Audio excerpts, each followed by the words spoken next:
Hi and welcome to another software release update video for Axis OS, the operating system that powers our Axis network devices.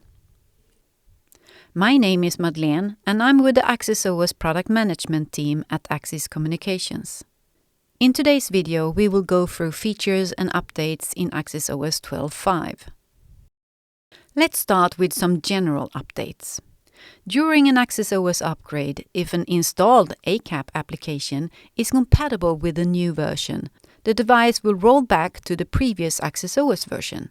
For example, upgrading from Axis OS 11.11 to 12.5 if an ACAP application requires root user access. Previously, such applications would have been removed, resulting in lost settings after the upgrade. The Power Setting API has been updated to include a new power state value in the power status object. It indicates whether the power supply by the power sourcing equipment supports full or limited device functionality. In the web interface, we have added a new type option to allow users to choose whether to send all logs or only audit logs for the remote syslog configuration. In the Install an App section, the device system on chip and architecture are now displayed. Lastly, the firewall has received a new look and feel, making it easier to configure different filters. For cybersecurity, we have added support for a new audit log.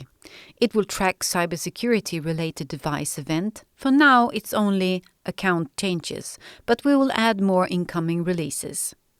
The audit log is persistent and survives power cycles and restarts. We have patched some security patches. Apache is updated and also 6 open source CVEs and 2 Axis CVEs.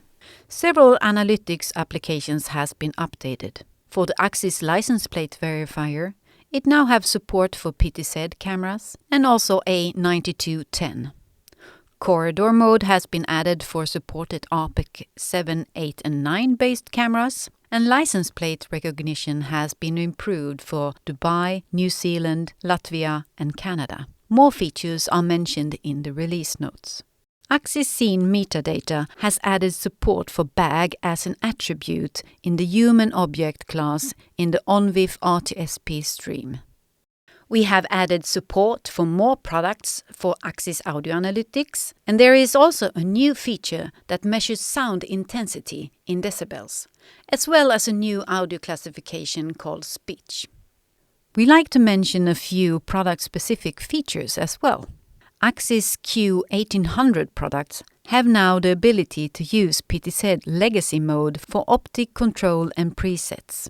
For Axis Q8752E, we have added zoom synchronization, as well as the possibility to disable it in the web interface.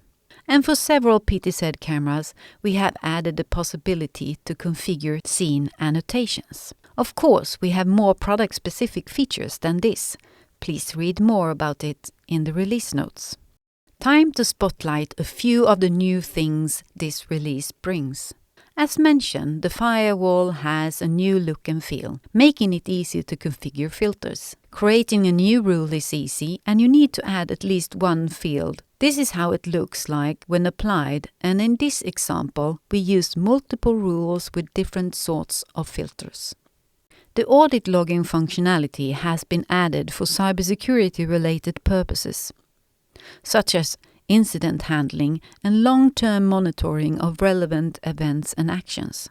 There are some considerations and recommendations. Audit logging is automatically enabled and cannot be disabled. Audit logs cannot be removed, modified or tampered with. Audit logs remains available after a reboot or a power cycle. It's also recommended to transfer audit logs to external systems for proper long-term storage, automated analysis and notifications. For remote syslog, we have, as mentioned, added options to choose between all or audit. Here you see example of both audit logs CGI and remote syslog. You will, as usual, find more information in the Axis OS knowledge base. Axis Scene metadata now support BAG as an attribute to the human object class in the ONVIF RTSP streams. Detection appears as shown in these images, and here you also see the relevant XML metadata. Lastly, I would like to show you what the new sound pressure level feature and the new audio classifications look like in Axis Audio Analytics configuration. That concludes Axis OS 12.5 release update. Stay tuned for more video content during this fall. Thank you for your time. Check out the links below for more information. Take care and see you next time.